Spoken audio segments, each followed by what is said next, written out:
It's the National Defense Resource Authorization executive order that Obama signed on Friday going into the weekend to hide it from the media. Why do you have to hide it from the media and release it on a Friday, Barack Obama?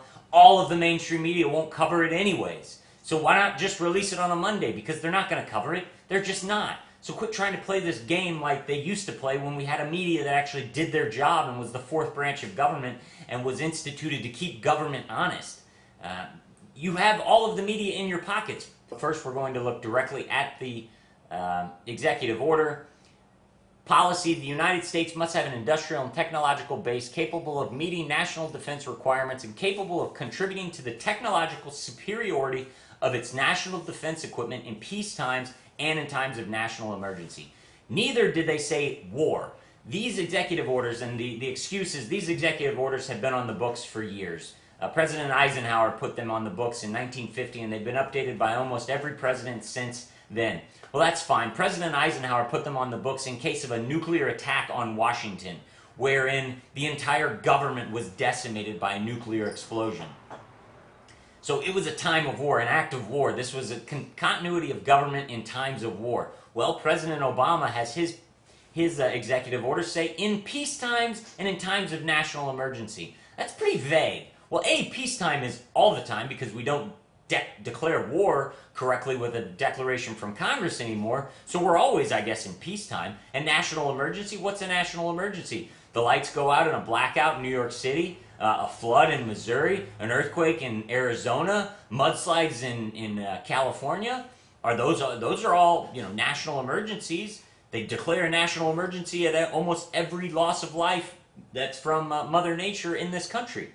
The best part about this, and you have to read the entire executive order, I've got the link below, is basically it goes through saying that the government can confiscate and can take over all businesses. Agriculture is the main one that they focus on, but agriculture, manufacturing, defense, stockpiles, state stockpiles, county stockpiles, the federal government can take over those. And they say in times of emergency. Well, what does that mean? Well, it means that they've already given themselves the authority that they own it. So they say all we have to do is say it's a time of emergency and we take it. So everyone's saying, well, this doesn't say anything about martial law or confiscating resources or industries. What are you talking about? It says in state of emergency or in peacetime, the government, when they say it's deemed necessary, can take over business, can take land and use it for their own ways. To me, that sounds like taking it over. Are they physically doing it right now? No, but this is how government works. They put it on paper, then you forget about it, and then they come back and say, see, we passed this. You didn't say anything about this. We passed this. So you're going to have to give me your farm. I'm going to need your wheat because my troops need it, or the UN troops that are working in the United States need it, or the people in New York need it. This is crazy, people. This is executive order. It creates martial law. And the best part about this is, in my opinion, the end of this order, which states, I will read it directly, this order is not intended to and does not create any right or benefit, substantive or procedural, enforceable at law or in equity by any party against the United States, its departments, agencies, or entities, its officers, employees, or agents, or any other person. Do you understand that? This order does not give you, it says the government can take your stuff, but it specifically states in the last line, right before Barack Obama's name, that you cannot hold them responsible in a court of law at all. Do you get that?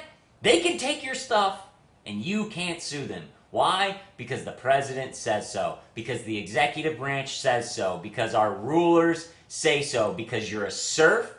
And guess what a serf is? A serf works on owned land. And if they want you off that land, they'll get rid of you because you're a serf and you don't own them. What do you think property taxes are? Do you think you ever own your property when you have to pay property taxes? How is that? If you don't pay your property taxes, they'll come with a SWAT team and kick you off your land. So where's the right to property?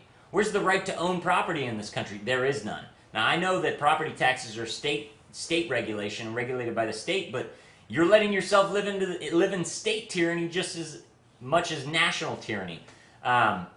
This is crazy. This is just another case of the government stating You will do what we say no matter what.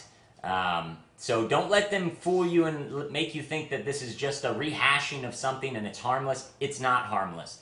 Read all of these articles below and make your own decision. Read the whole executive order yourself and make your own decision. Because guess what? When was the last time we've had war in this country? The War of 1812. I'm sorry, from a foreign entity. The Civil War. But other than that, from foreign invaders, the War of 1812. Okay? When was the last time we've had a declared war? The Korean War, but not even. That was a conflict. World War II. So give me this. World War II, they did all this stuff, but that was because Congress declared war. They haven't declared any of these wars. These are just wars declared by the executive branch.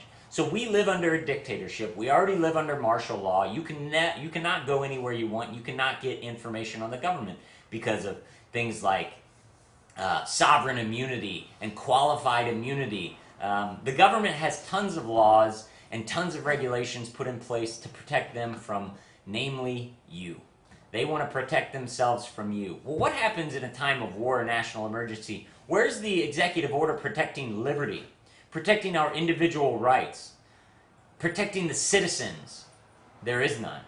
There is none. Our federal government passes laws to protect the federal government. And then we have no lawful recourse against the federal government. This is tyranny, people. This is real. This is happening. Check the links below. I'll check you next time. Jay-Z signing off saying God bless and keep your eyes to the sky. Dream with the feathers of angels stuck beneath your head. No regulator swinging bands you